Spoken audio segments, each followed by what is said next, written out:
Shikues nderuar, ju përshëndesim, rikthyer sërish në TikTok, ku do ndalem editën e sotme në këtë pjesë të parë tek zhvillimet e fundit në Kosovë, ku kryeministri i Kosovës Albin Kurti ka njoftuar se takimi me kreun e LDK-s Lumir Abdixhiku përfundoi pa një marrëveshje lidhur me kandidaturën për presidentin e Kosovës. Ndërkaq Kurti tha se kishte ofruar disa opsione në bashkëpunim, përfshirë këtu bashkëqeverisjen, postin e zëvendës kryeministrit dhe disa ministri për LDK-n si dhe drejtimin e kuvendit, por asnjëra prej këtyre mundësive nuk është pranuar. Pikërisht për diskutuar ditën e sotme mbi këto zhvillime kam të ftuar zotin Jeton Alimi. Ju përshëndes kënaqësi. Përshëndetje, faleminderit për ftesën. Atëherë, zoti Alimi, për të nisur me të gjithë krizën politike e tashmë në Kosovë, e cila ashtu si dihet po thellohet dhe dështimi i takimit midis Albin Kurtit dhe Lumir Abdixhikut duket si një sinjal i qartë për një përplasje të re politike ndoshta në Kosovë. Fillimisht si e keni parë këtë takim dhe refuzimin e të gjitha ofertave të ardhur nga kryeministri i Kosovës Albin Kurti, dhe a jemi përballë tashmë një strategji të qëllimshme për të çuar vendin në zgjedhjet e reja? Po, ishte një takim i freskëm dhe kem shpresuar, sidomos në analizë se mund të vi ndonjë marrëveshje politike mes LDK-s dhe lëvizjeve vendosje nga Albin Kurti dhe nga profesor Abdixhiku. Unë mendoj që Albin Kurti ka luajtur lojë dhe është mbajtur shumë mirë dhe se ka ditur që posti i presidentës si takon atina dhe nuk mundet pavarësisht të gjitha ofertën që ja ka bo, Albin Kurti e ka hallën kapjen edhe prokurorisë. Se tash veçgjykatën thuje ka kap, tash mundohet ta kap edhe prokurorisë, e di shumë mirë me ligjin Kosovë se kush e bën këtë farë këto dekretimin e ish prokurorëve të gjithë dhe gjyqtarëve sande, dhe Albin Kurti dën ta kap edhe atë pozitë që të qes njeriin e vet atje dhe mos ja arrestoj njerëzit të implikuar në vepra penale sipas organeve të aktakuzës dhe gjitha veprime policore. Sidoqë unë mendoj, duhet të vijë oferta tjetër, më serioze dhe më e mirë nga Albin Kurti për opozitën, sidomos nga LDK-n, se edhe vete ka përzgjedhur si të ndejt dhe me PDK-n i ka ndarë rrugën dhe e din çfarë kërkesa ka pas zoti Hamza, dhe unë mendoj që një kërkesë e tillë e zoti Kurti me çdo çmim ta marr edhe postën e presidentit, kjo besoj që nuk ka qenë serioze dhe nuk është e mirë edhe vetë për lëvizjen vendosje edhe vetë për leadershipin e saj, po ja pra etja për pushtet dhe kapja e sistemit prokurorial, besoj kjo është më kruciale mbi gjitha as sovranët këtë gjë, po ja pra pushteti, dhe mendoj që është e mënyrë e gabuar dhe jo profesionale, dhe shpresoj që zoti Kurti të thirrë mendjes të takon prap me Abdixhikun dhe t'ja ja postin e parë shtetit dhe bojnë marrëveshje qeveritare prej një afat 4 vjeçor siç e don ligji dhe kushtetuta e Republikës së Kosovës. Qartë, do të themi nga ana tjetër, Kurti ka deklaruar se ka ofruar gjithçka, pra ashtu si thash, nga bashkëqeverisja e drejtimi i kuvendit, por nga ana tjetër refuzimi i LDK-s ngre këtu edhe pikpyetje serioze mbi përbaskenat politike. Çfarë kërkon zoti Alimi realisht LDK-ja që nuk po e thot tashmë publikisht, dhe mendon se kemi ndoshta një lojë të fshehtë për pushtet, dhe nga ana tjetër e gjithë kjo ofertë e ardhur nga kryeministri i Kosovës Albin Kurti, a ishte një ofertë reale për bashkëpunim apo është një manovër ndoshta për të ekspozuar edhe refuzimin e LDK-s para publikut? E nderuar zonës dhe unë thash, oferta e zotit Kurtit nuk ishte as pak serioze dhe as pak e mirë. Pikërisht për këtë po ju pyes edhe unë, pra çfarë kërkon LDK-ja që nuk e thot në sytë e publikut? Po LDK-ja kërkon postën e presidentit që i takon, dhe nuk i takon zotit Kurtit të mbaj pozicionet kryeministrit presidentit. Sidoqoftë, e dim edhe pozicioni krye parlamentare çfarë është, apo nën kryetare, sidoqoftë zanë kryeministri ato 4 ministri, se dim shumë mirë, e thash e ndërrum shumë mirë. Zoti Kurti, por pas që ka kap sistemin gjyqësor, do ta kap sistemin prokurorial. Dhe mos ja luftoj njerëzit e tij që po vjen në anën mbaj sipas anës së aktakuzës dhe hetime që bëvon nga policia e Kosovës. Dhe kjo është gjithçka kruciale, dhe këtë zoti Kurti e ka thonë sa për sy e paqe, dhe edhe kolegët tanë çdo sy të tjera anë e Kosovës, po besoj edhe në Shqipëri, në Maqedoni, gjithandaj e dim shumë mirë që zoti Kurti bën kalkulime politike, don pushtetin më shumë se vetveten, që është një parim i shëndosh, por është e dëmshme për sovranën dhe për popullatën, dhe unë mendoj që një politikë e tillë si bën as dëm. LDK-ja nuk don as më shumë, LDK-ja don nëse dën një koalicion me Lëvizje Vendosje, duhet të jetë oferta serioze, se dim në të është parti me vjetër shtë ndërtuese dhe dim shumë mirë që e preferuara LDK e Zotit Kurti dhe vjen me një ofertë gjysmake dhe jo profesionale, kjo është shumë e qartë. Dhe shumë mirë ka bo profesor Abdigjiku që nuk e ka pranuar atë ofertë. Dhe unë mendoj edhe çdo kandidat tjetër apo çdo kryetar i partisë tjetër apo qoftë dikush tjetër me Abdigjiku nuk do ta pranonte një ofertë të tillë, vetëm e vetëm për sa përsye faqe, dhe kjo është e pashë shumë e qartë. Nuk shefët këtu sende, nuk do LDK asgjë më pak, asgjë më shumë. Veç mbas parime shnosha që i takon një koalicion mes dy partive. Dhe Albin Kurti dhe të mban postin e krye parlamentarit, siç i takon me ligjë dhe me kushtetut, dhe siç ka fituar zgjedhjet që kryeministër dhe presidentin që janë LDK-s dhe ministrit ato ti kombinojnë ato pozitat kyçe vetëm e vetëm për kapjen e sistemit prokurorial e përsëris sa herë, e vetëm për interesat e tij partijake dhe personale. Kaq kjo s'don komente, është pa një sen që shihet në jargon popullor, nuk don sen tjetër veç etjen për pushtet dhe kapjen e institucioneve. E qartë, përzojërimi në një kohë dhe një moment kur Kosova tashmë ka nevojë për stabilitetin institucional, kush do të mbajë përgjegjësi nëse vendi do të futet sërish në një krizë kushtetuese? Pra, është kryeministri i Kosovës Albin Kurti, i cili nuk lëshon pe nga njëra ana, po nga ana tjetër kemi opozitën e cila refuzon çdo kompromis me Kurtin. Jo, kjo është e qartë zona Zedeli, përgjithësia në shkumën në zgjedhje bjen Zotit Kurti, kryeministri, se Albin Kurti e ka në tavolinë. E tham edhe në intervistën e kaluar. Është në dorën e Zotit Kurti dhe ai don të përdorë çdo mjet dhe çdo hapësirë për të marrë edhe atë pozicion që si takon. Dhe si do qoftë për te atyneve epsheve, për pushtet, për interesat partijake, politike, personale, mbi të gjitha është sovrani që ka votuar ja ka dhënë 51%. Dhe tash ky, nëse mundohet të fajsoj opozitën, e ka të gabuar dhe kjo nuk do të pije ujë në jargonin popullor e nderuar, se gjithçka dihet në Zotin Kurti. Se opozita si ka as votat për të kandiduar pa votat e opozitës dhe pa një marrëveshje politike, besoj as LDK as PDK nuk mund ti propozoj kandidatët për president. Dhe vetëm marrëveshjet politike mund të arrijë një qëllim i përbashkët, ti minanon zgjedhjet. Çdo opsion tjetër, buxhetet ja hekin 9 milion nga buxheti dhe ato mjete duhet përdoren për politika sociale, për popullatën, se dim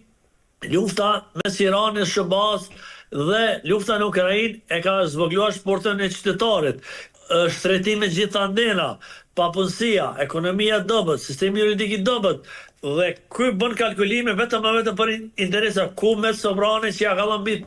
mbi 50%. Dhe as i politikë sociale, as i ndihmë, as kurrë, rryma është drejtuar, ende vin faturat me shtret, shto këto fakte njësorët elektrik kanë dalë jo profesional dhe matjen gjendje jo të gabuar. Dhe është gjëbitur Kedzin nga Keku, dhe këto janë duke zhvilluar hetimin në këtë aspekt. Dhe çdo sen qënë në humnje shtetin e Republikës Kosovës. Dhe politikanët si Albin Kurti, besoj nuk duhet bëjnë kalkulime politika për veti dhe për partin, po duhet për sobranin dhe për popullin, se ai po del çdo 4 pe kërkon votën dhe ja kanë jap. Dhe tash ky nuk don me lëshu posten e pozicionin, unë nuk di pse të fajsot të opozita, qoftë LDK, po do ku s'ka sen në dorë. Ka Albin Kurti gjithçka. Nëse Albin Kurti s'do me qeverisë në rregull, okay, që shtetin zgjedhje dhe fatura i bot Albin Kurti dhe Lëvizje Vendosje. Dhe gjithçka është e qartë si bardhë nxehtë, dhe nuk shoh këto fajtor tjetër për post Albin Kurti dhe Lëvizje Vendosje dhe oponentët e sak politik. E qartë, por zotërimi nga ana tjetër, sa i përgatitur është vendi për një tjetër proces zgjedhor? Po vendi nderuar nuk është as pak i përgatitur, se e dim shumë mirë, e keni përcjell edhe televizioni ju, se janë ngopë me zgjedhjen e vitin e kaluar, sa pa zgjedhje dhe edhe këto fundit, besoj që më popullata nuk do delin atë masë çfarë kërkojnë partitë politike, si janë ngopur me fjalët e njëjta, dhe kur po vjen fundi për interesat e tyre, si që përmenda pak më herët, nuk po japin ata që farë e kërkon për sovrani, po për interesat e tyre. Dhe nëse shkohet zgjedhje shtetin mirë hipotetik, besoj që do të bie edhe numri votuesve, po edhe Albin Kurti do të huk minimum 10%, se tashmë gjithçka dihet se faktorat do t'i bëhet Albin Kurti dhe oponentët e saj politik, dhe se di që kanë ftyrë të kërkojnë votën vetëm për interesat e tyre, po në shpresoj që ka ende ka hapësirë dhe duhet t'i thirrë mendjen zoti Kurti që mos të shërë shtetin në zgjedhje, t'ja boj LDK-s ofertën serioze, tullin bisedojmë prap me sene konkrete dhe mbas takimit të dalin me marrëveshje politike, para gazetare, para opinioni, para shoqërisë civile, para sovranit, dhe të kalot këngërsh dhe të lojnë inatit politike, të lojnë pushtetin anës, se ashtu kështu me kushtetut, pushtetin jetë të ndarë legislativ, ekzekutiv, gjyqësor, e dim shumë mirë, po ja pra gjitha ndena i ka sytë dhe vetëm kapin e tyre, dhe t'ja leçojnë argatet e tyre të kalojnë sa ma letë në për atë sfida që mëndojnë të zhvillojnë ato politikat në të ardhmen. Qartë, zërimi nga ana tjetër, në gjithë këtë përplasje të fortë politike janë qytetarët ata të cilët mbeten pranë në pritje të një zgjedhjeje e cila tashmë nuk po vjen në Kosovë mbas të gjitha atyre krizave që janë shfaqur. Mendoni se kjo krizë është një dështim i klasës politike tashmë në tërësi në Kosovë, apo nga ana tjetër po humbet dhe besimi i të gjithë qytetarëve të Kosovës tek institucionet? Jo, në farë formë thuja që është një farë mikse, besoj që edhe një formë e një politikanëve të kasës së vjetër të opozitës, besoj që kanë fajin, po faj krucial dhe krucial mbetet të Albin Kurti dhe Lëvizja Vendosje, se aja ka në tavolinë, a don që aja pozicionin normal, me bashkëqeverisje, me marrëveshje politike, me një koalicion, edhe të si matutje. Dhe unë mendoj se shoqëria kosovare din të votoj dhe din të zgjedh votuese, si që i ka qitër për pushtetër ish në opozitëm. Besoj që edhe Albin Kurti do të vijë fundi nëse vazhdo me këto politika, me këto sjellje ndaj votuesve, ndaj qytetarëve, dhe unë mendoj që çdo sen është ka shihet shumë e qartë, dhe këtu dihet sa shumë e don Albin Kurti sovranën dhe popullatën dhe sa që bën për ta, kjo po dihet si të barë në zëzë, dhe nuk do në koment, dhe unë shpresoje që të gjendet një formë e mirë dhe pozicioni zoti Kurti për presidentin të heqë dorë dhe t'ja japë LDK-s vetëm mos shtetën zgjedhje dhe mos vinë ato sfida dhe ato ngërqa që mund të vinë, dhe ato pengesa e dim shumë mirë, sfida që në arenën e jashtme dhe të mbrëmshme dhe bisedimet në Serbinë dhe ato marrëveshjet që janë të nënshkruara duhet të zbaton sa më shpejt, dhe vetëm për karrige dhe për interesat e tyre partijake personale në dëm të shtetit dhe në dëm popullatës. E qartë, mirë, zërimi nga ana tjetër për të kaluar tek një tjetër çështje për sa i përket marrëdhënieve të Serbisë me Kosovën. Presidenti serb Aleksandar Vučić ka reaguar ndaj deklaratës së ish-ministrit kroat të mbrojtjes lidhur me Kosovën, duke thënë se Serbia nuk ka shfaqur synim që me armë të kthehet ato që i përket Serbisë, pra dhe se një gjë e tillë sipas tij nuk do të ndodhë. Dhe sigurisht që këto deklarata të presidentit serb Aleksandar Vučić për Kosovën rikthejnë këtu dhe retorikën e vjetër nacionaliste, por këtë herë të maskuar ndoshta edhe si një qetësi diplomatike. Ju vetë si e shihni, pra kemi të bëjmë vërtet me një ndryshim real të qëndrimit të Serbisë, apo vetëm një strategji ndoshta për konsum të brendshëm ndërkombëtar? Jo, përderisa politika e Vučićit. Kjo është strategji, siç e thash shumë mirë, jo për arenën e jashtme dhe për opinionin dhe edhe për konsum të brendshëm me përdor ajo. Unë nuk mendoj që Vučići nuk e ka ndërmend, nëse nuk e din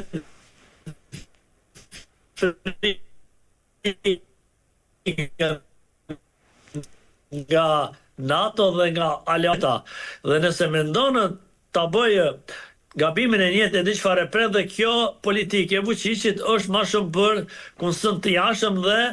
nuk don koment, dhe ajo intervista apo kjo deklarata e Kroacisë ishte shumë e qartë dhe konkrete, dhe Vučić din të manovrojmë ato për interesat e tira dhe mund t'i shërbej vetëm atin dhe jo dikujt tjetër, se e kam pa edhe evropianët edhe amerikanët falitarë Vučićin dhe këtë e din shumë mirë dhe nuk i kanë lënë hapësirë dhe nuk do t'i lënë hapësirë Vučićit ma tutje të bëj dëm në Ballkane, sidomos Kosovë, se besoj ta Serbia veç është dorëzu edhe me struktura paralele atje, në veri si që ka qenë gjithë vatër kriza dhe kanë shfrytzuar politikanët edhe në Kosovë, po edhe vetë Vučići atje, por kërësit të mreshëm dhe besoj që çdo sen i ka orë fundi dhe një qetësi dhe një pranim ishte të Kosovë një realitet e rinë Serbi, edhe nga vetë Vučići i bën mirë edhe vetë politikët Vučićit dhe njerëzit të tij dhe nuk do t'i mban të ngopër dhe të etur për kthehimin e Kosovës që një herë e përgjithmonë ka përfunduar me futjen e NATO-s në Kosovë, me shlirimin e UÇK-s, dhe unë mendoj që kjo është shumë e qartë dhe nuk do në koment, dhe çdo opsion tjetër mendoj që është e dëmshme dhe është e keqe dhe nuk duhet të lënë hapësirë. Qartë, mirë zëdërimi, për të mbyllur nga ana tjetër, si mund të flitet për paqe kur në të njëjtën kohë mohohet dhe realiteti i pavarësisë së Kosovës dhe nga ana tjetër është duke përdorur Vučić të gjithë këtë debat për të rritur të gjitha tensionet rajonale dhe për të forcuar ndoshta edhe pozitat e tij në politikën e brendshme? Unë mendoj që politikat e Vučićit dhe këto kamuflime kundër Kosovës nuk do në koment dhe shpresoj të vi fundi një herë për gjithmonë dhe çdo realitet i ri me njohjen shtet pavarë sovran nga Serbia e përsëris prap do t'i bënte mirë edhe vetë politikët Vučićit dhe mund të mbante ende në pushtet ata, por me një politik drejt Bashkimit Evropian në NATO si 6 vende e Ballkanit perëndimor shtet pavarë sovran dhe mos bojnë dëm dhe kalkulime politike në dëm të atyre dhe vetë popullatës atje ku jeton sidomos në veri dhe kjo shumë është e qartë dhe s'don koment. Qartë. Mirë, zëdërimi, kemi arritur në fund, ju falenderoj për çdo informacion. Ishte kënaqësi. Faleminderit, kënaqësi jana. Mirë, shikues nderuar, kemi arritur në fund të këtij programi në këtë pjesë të parë, shihemi pas pak në pjesën e dytë për të ndalur tek linja e mesme.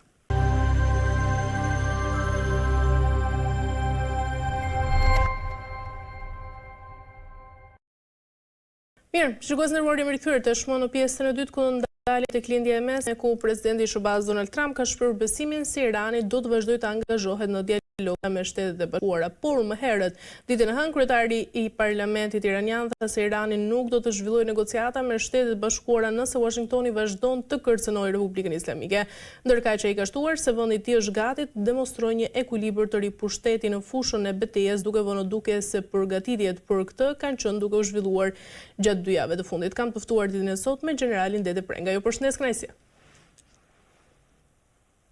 Përshëndet edhe ju, faleminderit për ftesën. Atëherë zoti Prenga, për ta nisur me zhvillimet e fundit me Shtetet e Bashkuara dhe Iranit, të cilat sigurisht duket se kanë rikthyer tensionet në një nivel më të lartë me deklarata të forta nga të dyja palët, pra ashtu si nga ana e Shteteve të Bashkuara, por edhe nga ana e Iranit. Fillimisht, sa serioze e shihni këtë situatë dhe mendoni se jemi përballë një përshkallëzimi të ri edhe mbas këtyre deklaratave kërcënuese që vijnë nga të dyja palët? Unë mendoj se situata atje ka qenë është dhe mbet të serioze dhe të komplikuar për sa i përket si gjatë kohës së arpushimit që sot nesër jemi në përfundimin e kadencën e afatit 15 ditor, ashtu edhe më parë ka qenë pasi të dy palët mjetet e presionit që kanë në dorë po i përdorin në maksimumin e tyre nëpërmjet retorikave, deklaratave, por urojt mos jetë edhe në veprime konkrete, por palët të shkojnë në bisedime, të ulen në bisedime dhe të ulin tensionet për vetë ata si vendet përfshirë në konflikt, por edhe për vetë ndikimin që ka patur kjo krizë apo ky konflikt për më se 50 ditor. Unë shpresoj e besoj që palët pavarësisht të retorikave, deklaratave të ashpra, kontradiktore, shpresoj e besoj që me ndërmjetësimin e fuqishëm të Pakistanit do të arrin të ulen në minutën e fundit në bisedime për të negociuar gjithë kërkesat e tyre, për të ruajtur armëpushimin dhe për të arritur një marrëveshje të qëndrueshme paqe mes vendeve. Urojmë që të jetë paqe sa më e gjatë, por tek e fundit të jetë ajo që dëshiron e gjithë bota, të jetë një paqe që të mund të shpëtojmë nga ndikimi si vendet e përfshira në konflikt, ashtu dhe vendet e përfshira në ndikimin e drejt për drejt apo të tërthort për sa i përket aspektit ekonomiko-financiar. Në fakt të prenga ne dim se bisedimet e fundit nuk prodhuan rezultate konkrete, duke lënë të hapur këtu edhe shumë pikpyetje për të ardhmen e dialogut mes të dyja palëve. Çfarë po e pengon konkretisht këtë marrëveshje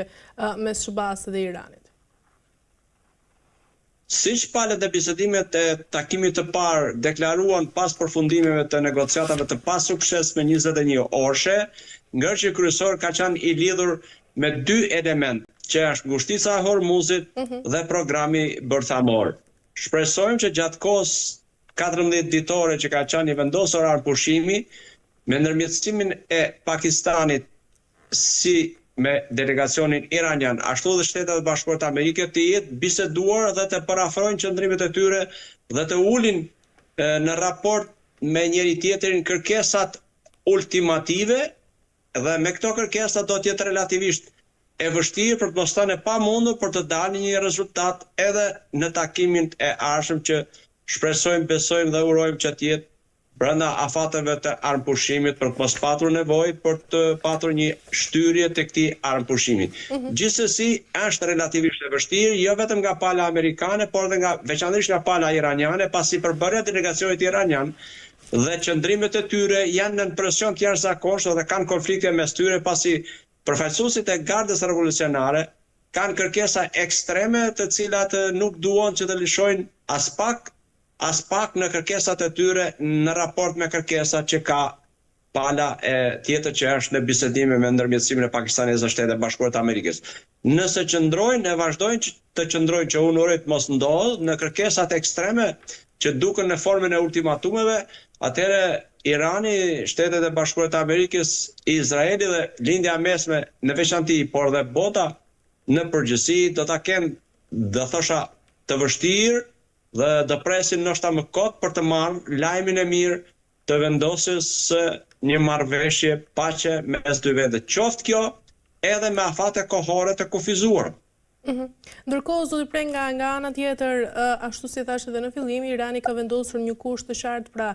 ne nuk negociojmë nën kërcënimet që vijnë nga ana e Shteteve të Bashkuara të Amerikës. Mendoni se gjithë kjo qasje tashmë e vështirëson, le të themi, arritjen e një marrëveshje mes të dyja palëve? Unë mendoj që nuk ka asnjë lloj arsye për të kapur pas kësaj, pasi ata kanë qenë nën presion, nën kërcënime dhe kanë arritur të ulën. Për presioni dhe kërcënimi mes dy vendeve që janë prej më së 50 ditësh në luftë, kjo është gjëja më e vogël e mundshme që ndodh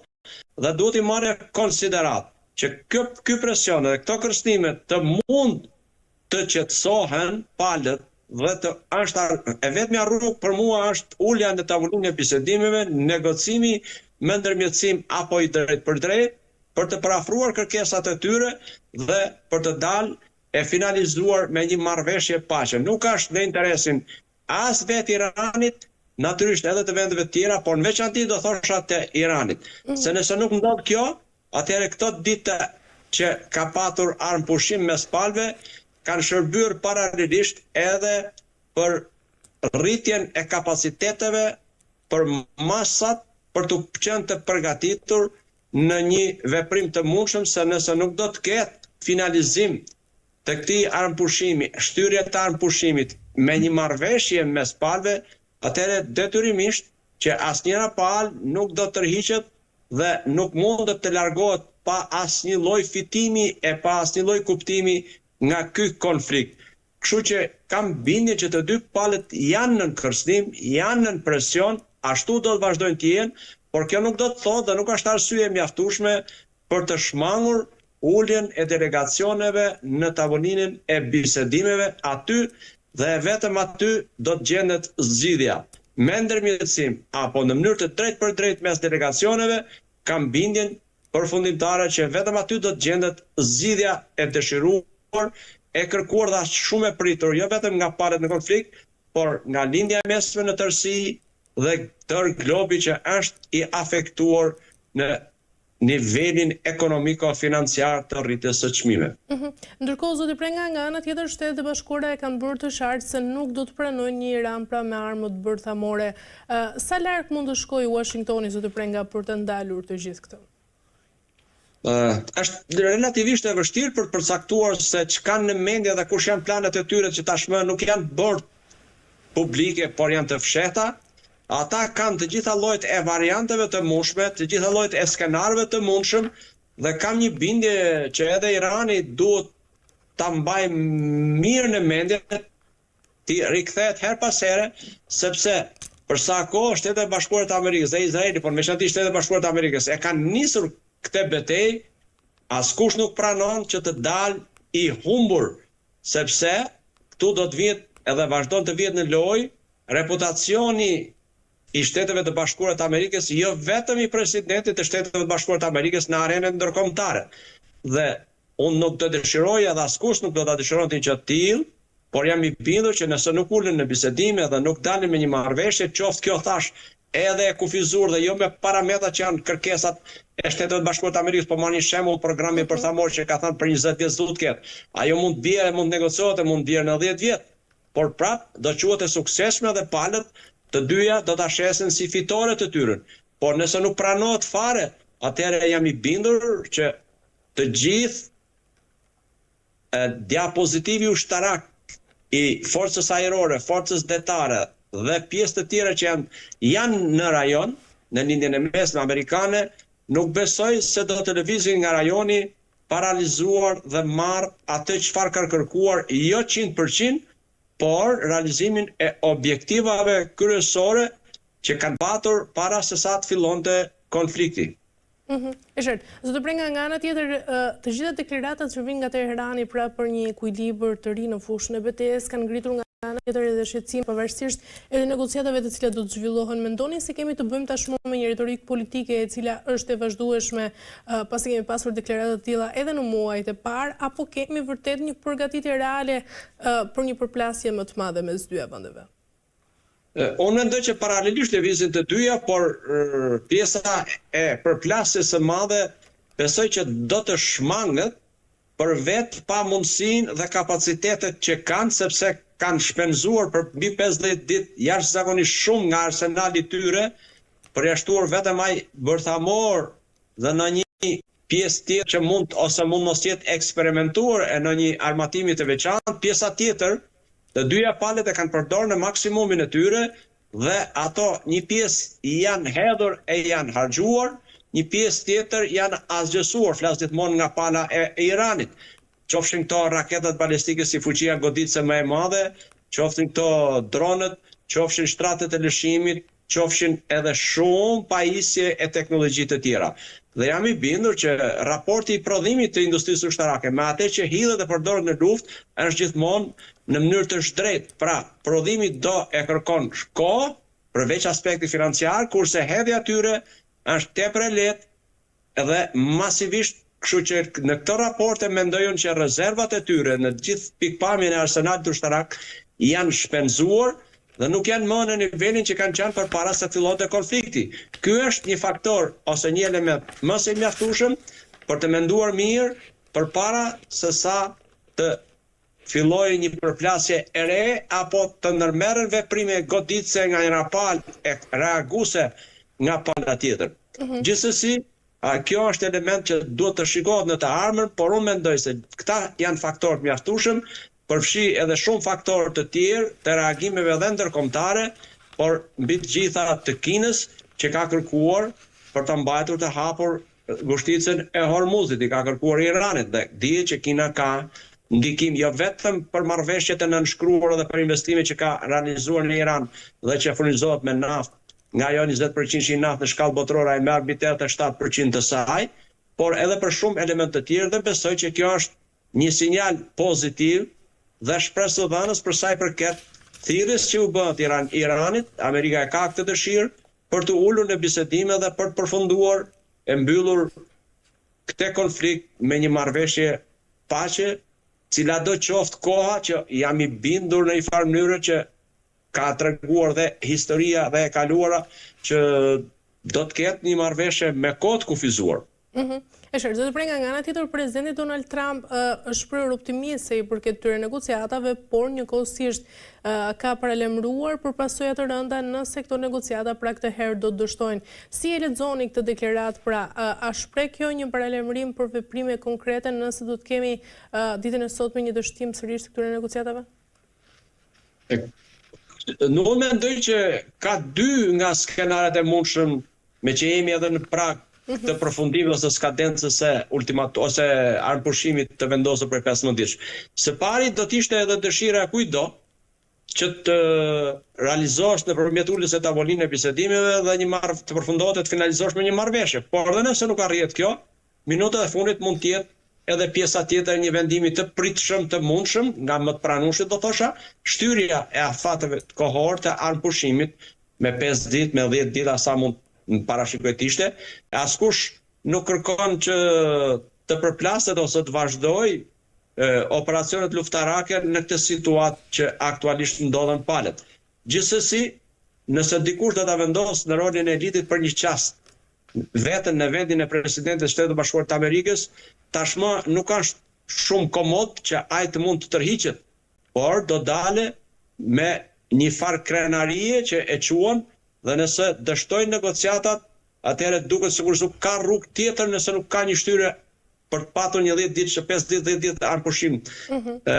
për të parafruar qëndrimet e tyre për të ulur përsëri në bisedime, atëherë detyrimisht që rradha për fat të keq do t'i vinte vazhdimit të sulmeve dhe të kundërveprimeve nga ana e Iranit. Cilat do të ishin rreziqet për të gjithë stabilitetin regional, zoti Prenga, nëse këto tensione do të vazhdojnë dhe nëse kemi edhe një veprim ushtarak për sa i përket edhe këtyre paralajmërimeve që vijnë nga ana e SHBA-s? Unë mendoj se vendeve respektive, në veçanti Iranit, edhe për më tepër lindjes së mesme, por edhe globit në përgjithësi, janë mëse të mjaftueshme që do dojë një kohë relativisht me vite për të rikthyer në gjendje që kishim para se të fillonte agresioni në aspektin ekonomik. Pra, mjafton edhe kaq që do të dojë vite për të rimarrë veten dhe për të kthyer në gjendjen në cilin ishim në aspektin ekonomik dhe kryesisht të goditjes së ekonomisë botërore në përgjithësi. Atëherë, po që se vazhdon edhe më tutje, atëherë detyrimisht që risku dhe rreziqet do të jenë akoma më të shtuara, do të jenë prezent për një kohë relativisht më të gjatë se sa mund të ishte po të ndalonte në momentin aktual që ndodhen dhe në situatën e krijuar atje. Zoti Prenga, ndërka është një analizë politiko ngre këtu edhe alarmin se konflikti me Iranin po dëmton seriozisht të gjithë ndikimin global të Shteteve të Bashkuara të Amerikës. Sa i madh është realisht, zoti Prenga, ky dëmtim i mazh amerikan në të gjithë arenën ndërkombëtare? Mendoj se duhet ngelemi në pritje edhe për ca kohë, për të patur një konkluzion përfundimtar, por sido që të jetë, pavarësisht se palët do ta shesin edhe kur të mbyllet konfliktit, të dyja do ta shesin përfitore, kam bindjen që në opinionin ndërkombëtar, si autoriteti i presidentit, ashtu dhe i Shtetet Bashkuara të Amerikës, ka psuar ose do të dalë relativisht i dëmtuar me atë që ka ishte më parë.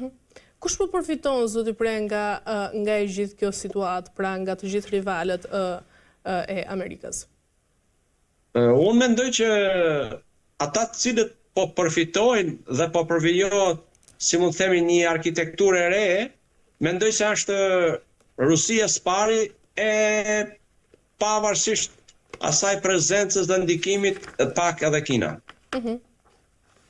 E qartë, por nga ana tjetër, zoti Prenga, i gjithë ky mandati Donald Trump duket se po shoqërohet disi edhe me një distancim të të gjithë aleatëve tradicional të Amerikës. Mendoni se po humbet tashmë SHBA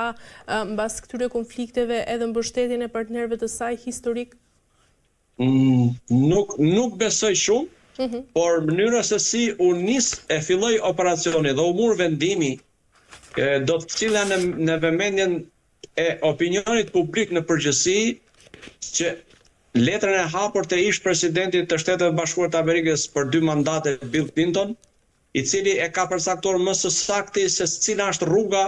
në raport me vendimin e paraqitur dhe me ekzekutimin e këtij vendimi. dhe që nga ky momentum do thosha që kjo i përket dhe i shkon për shtat presidentit me atë pjesën dhe modelin e leadershipit që ka, dhe këtu del ai ndryshimi i madh i leadershipit që vërtet ka 1% të vogël, po në raport me vendimin që merr, por shpesh kjo përqindje e vogël paraqet dhe bën ndryshimin e madh. Kështu që në këto kushte mendoj se ndoshta për të rikthyer pas në kohë mund të ishte ndoshta një formë disi më prezente dhe e pranueshme, duke futur edhe duke bërë pjesë të këtij agresioni edhe koalicionin ndërkombëtar. Këtu e kam fjalën për NATO-n, e cila ka qenë, vazhdon të jetë dhe shtetet e saj që e përbëjnë, sidomos të Bashkimit Evropian, në kundërshtim të hapur nëpërmjet deklarata, pa çka se kanë qenë edhe disi të rezervuar, por deklarata dhe përmbajtja e tyre kryesore ka qenë që lufta atje nuk është mision as pjesë e NATO-s. Ndërkaq zoti Brenga, mendoni se po izolon tashmë vetë Shtetet e Bashkuara të Amerikës veten përmes të gjitha këtyre vendimeve që po marrin, pasi politikat ekonomike dhe tarifat e vendosura së fundmi po përmenden ndërkaq edhe si faktor të cilët po e thellojnë këtë ndarje? Unë mendoj që do të mbetet për të parë në të ardhmen, mbas edhe në të ardhmen e afërt, se cilat do të jenë pasojat, por nuk besoj se do të ketë kaq ndikim drastik të ashpër, sepse kanë edhe një arsye pas së cilës qëndron mënyra e, si mund të themi, rikonfigurimit të NATO-s si strukturë politike ushtarake. Mbase disa baza të NATO-s ku pjesa e Shtetit Bashkuar të Amerikës ka atet luanit, mund të kërkojnë pas kësaj situate dhe pushimit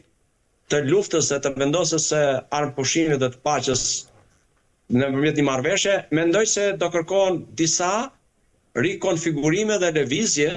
që do të ketë patjetër, po jo konflikte mes njëra tjetrës, dhe kjo do të ishte një nga format më të pranueshme të lëvizjes së këtyre bazave në drejtimin historik e tradicional të përplasjes së lindjes me Perëndimin, që do të ishin kryesisht vendet si Polonia, Rumania, Bullgaria, ku do të vendosen, ndoshta në të ardhmen jo të largët, disa nga bazat që do të spostohen nga pjesa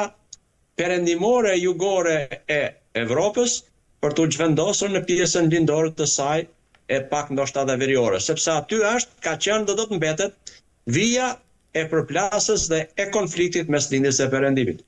Qartë. Mirë, zoti Brenga, për ta mbyllur, ndërkaq nga ana tjetër, a mund të rikthehet besimi ndaj Shteteve të Bashkuara në të ardhmen edhe me një administratë tjetër, pasi sipas analizës pra të politikut, domini imazhin e SBA-s mund të jetë afatgjatë, por nga ana tjetër dhe i vështirë për të rikuperuar në të ardhmen? Është normale që për ta dëmtuar imazhi dëmtohet shumë lehtë, po për ta rikuperuar kërkon kohë, kërkon vërtet veprime masa si mund të themi të kujdesshme, por jam i bindur